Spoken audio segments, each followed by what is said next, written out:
Hello and welcome back to Seaside Garage. I just sold my entire collection of classic cars and bought this. No, but this is a 2011 Fiat Panda 1.2. I consider this a new car, but it really isn't. Actually, according to the statistics in Denmark, this got around 1 year left of its lifespan before it should be scrapped. According to what normally happens with cars in Denmark, the average lifetime on a car in Denmark is 15 years. The reason why this car is in here is because I helped my parents buy this one a week ago, I think it was, and I need to do some work to it. I need to change the Cambelt on it today. The reason why they bought this was because their old car, an Opel Zafira that I also did quite a lot of work on, was totaled in a very small accident. There's a picture of it here. It was rear-ended, the trailer hitch was bent in, the tailgate was dented, most likely also some minor damage underneath the plastic bumper, maybe even something in the cross members, I don't know. But that totaled the car instantly, and it's really bugging me. I can understand why it's totaled, because if the cost to repair it is way more than what the car is actually worth, then it doesn't really make sense. But in my mind, it's just one of the big things that is wrong with the Western world, that perfectly working cars are scrapped because it's not worth to fix. In my mind, you should really struggle to use what you have already made instead of just throwing away and then build something new. Anyway, it was scrapped. They got some cash from the insurance because it wasn't their fault, and we could buy this. And I actually really like these Fiat Panda, this model, especially the 4x4, of course. If I were to buy a newish car, I would probably go for something like that, depending on what I was going to use it for. And I have a feeling that a lot of you guys who are viewing my channel is probably driving one of these as a daily. And it is really a small package with a lot of features. It got 5 doors, it got a trailer hitch. The spare parts are dirt cheap. They don't have a lot of problems, apparently. They do have a tendency to blow head gaskets, and the rear axle tends to rot out a little bit. Hopefully this is all right. This got under 100,000 kilometers on the clock. It got 96 or 98, I think, 1,000 kilometers on the clock. It is in really nice condition, apparently. I haven't looked underneath it on the lift just yet. But the Cambelt is really old, or maybe it's not, I don't know. There's not really any service record on that part.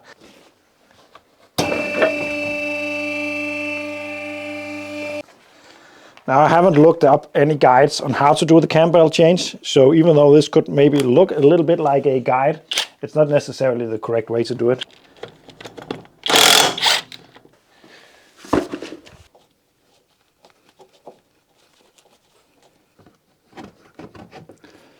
There we go. Oh, everything looks nice and shiny.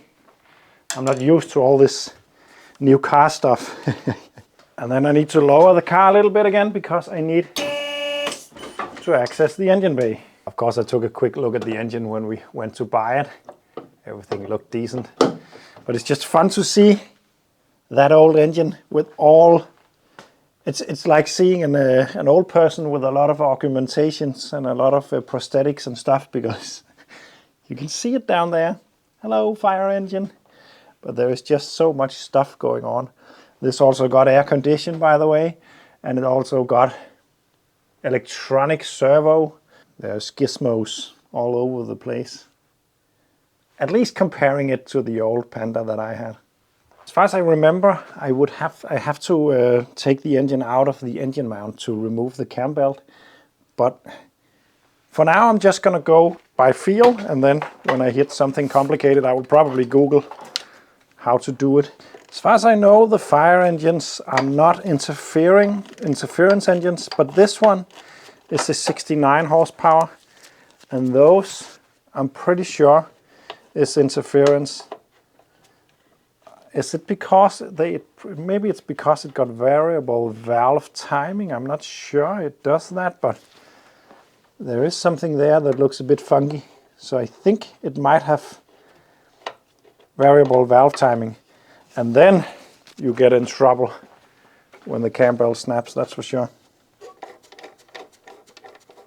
I think I might need to take that engine mount off already to even get the plastic cover off, so I need to support the engine from beneath.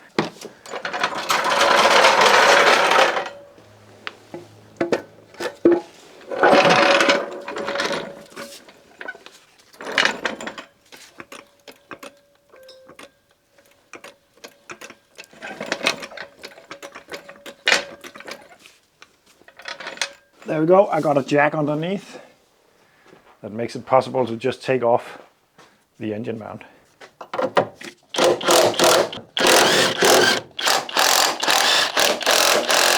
I got a sticker up here that I think maybe is the Cambelt. It's High Drive, which is a cleaning system, but I think it's just the sticker they used from QuickPot. It states the 16th of April 2017 and at 61,000 kilometers. So it's only around 40 or 50,000 kilometers ago, but also it's almost 8 years ago. So, and I'm not really sure what the interval is, but I think it's better to be safe than sorry at least. But I've seen 3 to 4 years and I've seen 10 years, so I'm not really sure what to go from. But I'm taking no chances. This cover is going to be annoying to put back on. That's just the feeling I'm getting. There we go. Yeah, this is definitely some variable valve timing gear. So this engine is interference.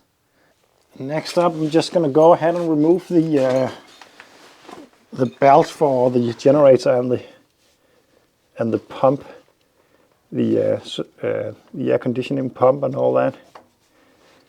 It's right there. It's right there. The tensioner. Remove the tension and remove the belt, like that.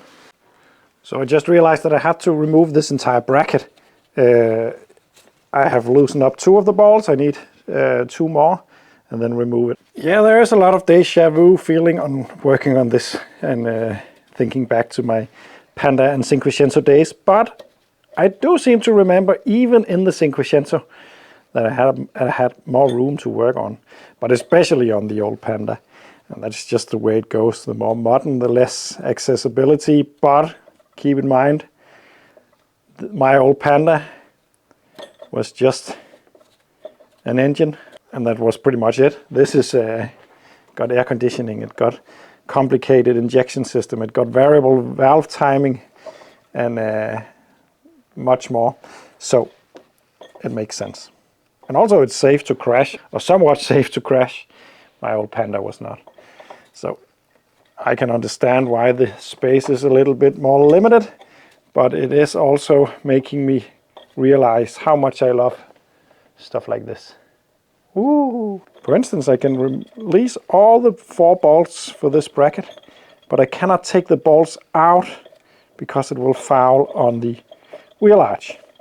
So I have to let them stay in there and then remove the entire assembly with the bolts in their locations, which is okay, but it will be difficult to line it all up later on. I think I actually have to lift the engine a little bit higher now. Yeah, I just have a jack underneath it. Just to clear it. Was that enough? Yep, that was enough. That gives us a lot more room to access the Cambelt and also access the last bolts to remove this plastic cover. I got a Christmas present wish. I wish to get one of those engine crane thingies from up top so I don't have to use the jack, because right now I would like to lift the car up to access that bolt a little easier. But I can't do that because the car is resting on the jack. The other system seems to be a little bit more clever. A lot of your life with cars is going to be stuff like this. Just letting you know in case you are wondering if this is going to be your hobby, your new hobby.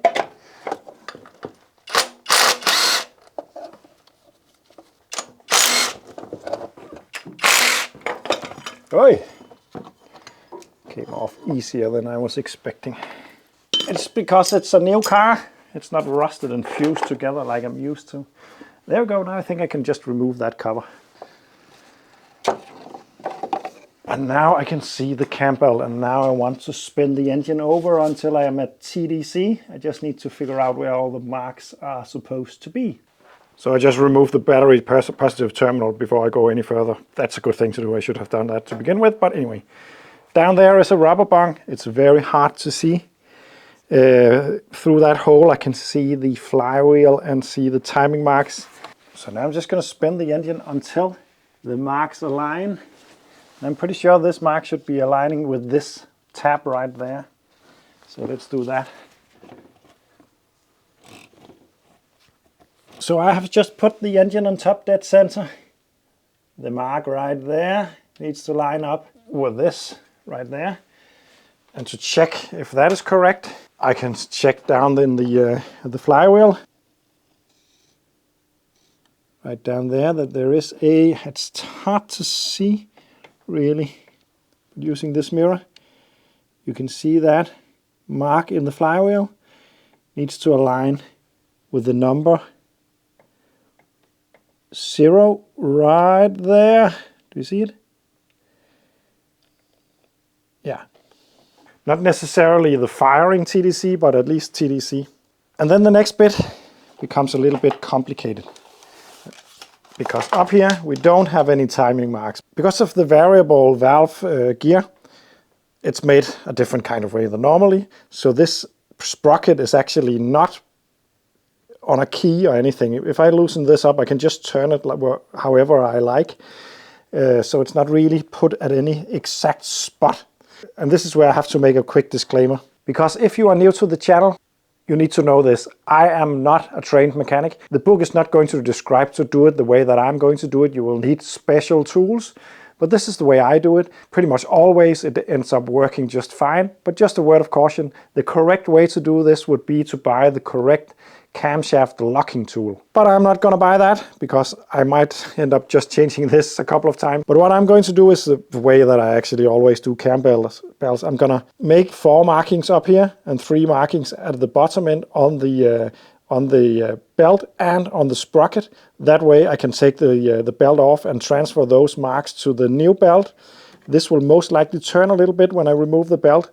Then when I put the new belt back on, I can align the points and the markings by turning this back a little bit, or whatever way it ends up going, I don't know. But that's the way I'm going to do it. There's another way. You could cut half of the belt away and then put the new belt on halfway, and then cut the rest of the old belt off and take that off. The problem with that is I need to change the water pump also, so it won't work. So I'm going to mark those up so we can remove the cam belt. And let me go through what I just did. I have marked the belt and the sprocket with 4 green dots up here. That way I can take the belt off and transfer those dots to the new belt and align those. But I also made a pink dot right there and a pink dot up there. That makes it possible for me to spin the engine a couple of times and make sure that everything aligns again. Because the points on the sprocket and the belt won't align after a couple of turns when I put on the new belt. Most likely not. I don't think they will. But these needs to be aligned whenever I hit top dead center. So I did the same on the bottom end, just a little bit differently. I put 3 red dots on the sprocket and the belt, and no other spots because I can use the actual timing mark right there. That aligns with that. So what I can do now is to release the tension on the tensioner and remove the belt. And keep an eye on the cam sprocket because it will probably spin at some point. Not necessarily though, but I'm expecting it to do so. There we go. It's now loose. I should be able to just remove the cam belt. Like this. And at the bottom end also like this. Whoopsie. And then I want to remove the water pump straight away just to make it, just to start the draining of that. It's going to be interesting to find out if this is the original water pump. I don't know if I can verify it for sure though, but I expect it to be, I don't know what Fiat used originally, if it is a Fiat 1 or whatever. It's going to be fun to see if I can see anything that looks touched. Remember, this is a F.I.R.E. engine. I don't know if it's the case still, but I presume it is. The thing about the F.I.R.E. engine, the reason it's called a F.I.R.E. engine, is it's not a fire engine, by the way. It's not able to put out any fires, but it is a fully integrated robotic something engine. And it was the first engine assembled completely by robots, which is really impressive. I still have a hard time understanding that, and we're talking 90s, maybe even late 80s. That's quite impressive. I'm just gonna let it drain slowly in the hopes that I can catch as much of it as possible without just having it all over the floor. See you when that's done. So with the water pump out of the car, I think it's the original one. It says, there's written FPUT on it and S Magna. And I don't know if that makes it the original one, but what strikes me is that it's from 11 and the car is from 11. So there's a big chance that this is the original one. And remember, this car only have 98,000 kilometers on the clock. Maybe this is the original one. And take a look at the amount of sealant used. That's quite a lot. And I'm going to clean that off because I hope to be able to seal the new water pump also. So I'm going to clean it off and then take you back when that's done. And we are ready to fit a new one of these. So after seeing all that sealant on the old one and knowing that it's probably original, I'm going to put more on than I normally would do. So before you write a comment about that, just know that there is a reason for it. What I don't want is this water pump to be leaking. And of course there is a chance of some of this going into the coolant system, but it will most likely just be stuck at the flange. That's just fine. There we go. I think that should do it. And then I can install this. To be honest, the original one looks to be nicer quality than this one. But the most important bit is probably the bearing. Let's just hope it's good enough. It is a quality item, this. It's a Magnetali, I think. It's from 24 at least, so it's a lot younger than the other one. So I'm going to install this into the car.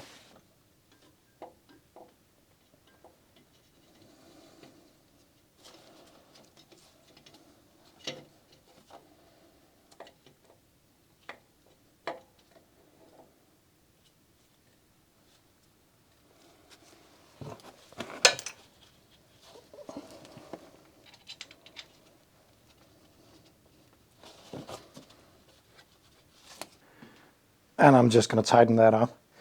I'm going to leave that be for half an hour before filling any liquid in or anything like that, just to make sure that it's somewhat cured. And hopefully it will seal. And then I can take this old belt and the new belt. And firstly I need to confirm the direction it goes.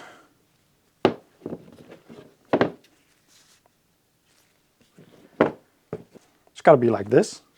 And then I'm going to transfer those painted dots from the new belt to the old belt. That was the easy one. The next one I need to count, double check, double check, double check, and then make the red dots.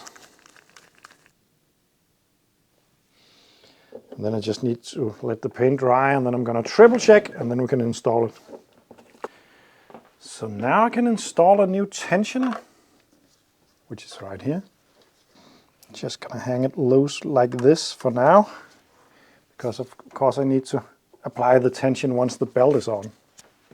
And as mentioned, I was expecting this one to jump when I took the belt off, but it's just stayed put, which is surprising, but easy for me.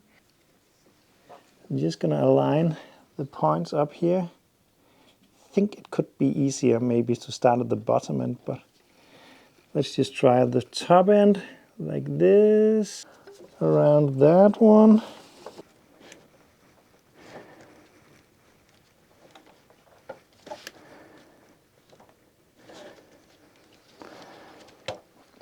Like that. There we go.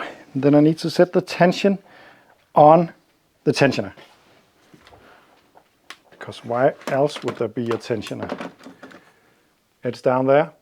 And with a circuit plier, I should be able to grab the two holes and turn it counterclockwise until this metal piece aligns with this hole up here. Let's see if that is possible to do. That's right there. And then I can tighten up that bolt using a 13. It's this piece of metal right there that I'm trying to align with the gap right there.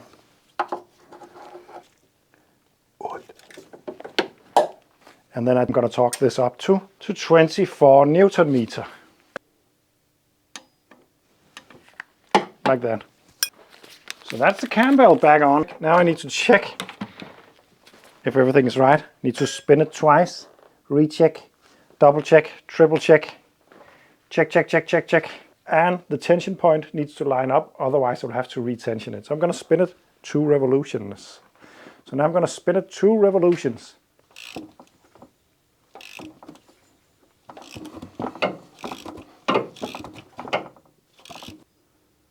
There we go. Points line up. And the tensioner is also good, so that's great. So with the Cambelt changed, what I want to do next is to fill up the coolants with coolant, of course, and try to bleed it as good as I can with the engine off. I'm doing that before fitting all the other stuff because I want to see if it leaks. Yes, I've been there once with a leaking water pump and it's so much easier to get to it now than when I have fitted everything back together. So I'm going to fill the coolant now and then hopefully it's leak-free.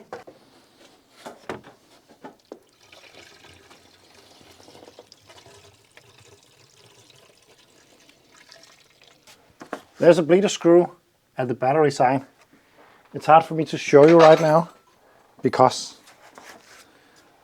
I am trying to force the fluid into the system, as you can see, but it's just about, I think you can see me use the screwdriver over here. I'm going to open up the bleed screw.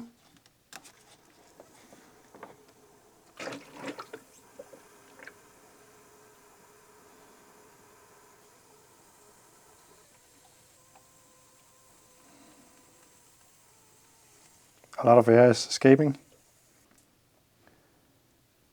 And now no more air is escaping.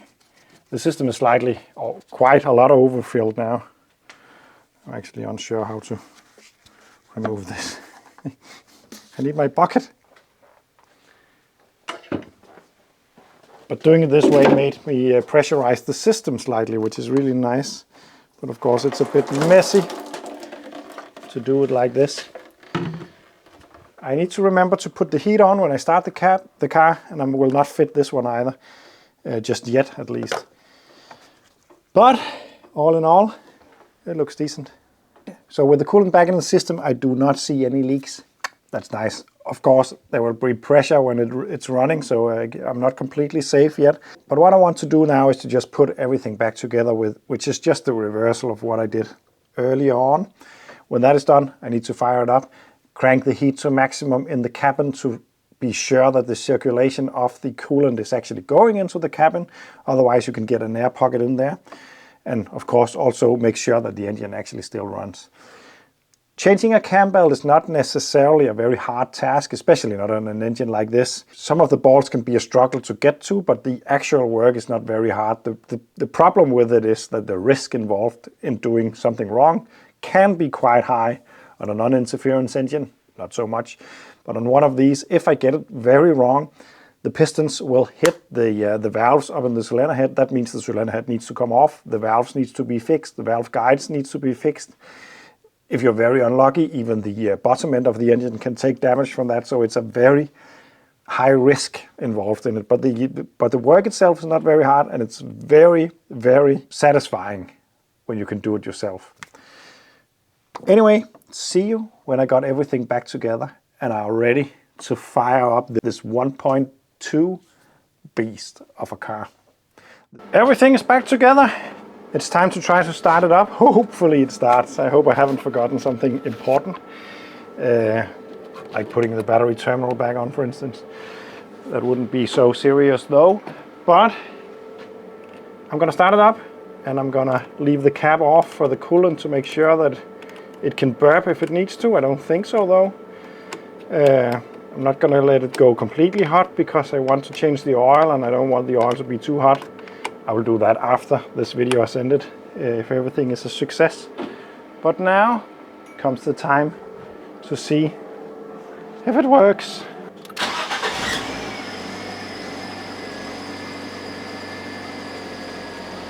Sounds fine, just fine. There is a bit of a belt sound, but I think it's because I accidentally put some grease on the auxiliary belt. And to be honest, it should be changed at some point. But it's not a big deal, it's easy to do. I just forgot to order one. But yeah, that's the one that is noisy. Now it's just a matter of making sure that the system actually is pumping fluid through.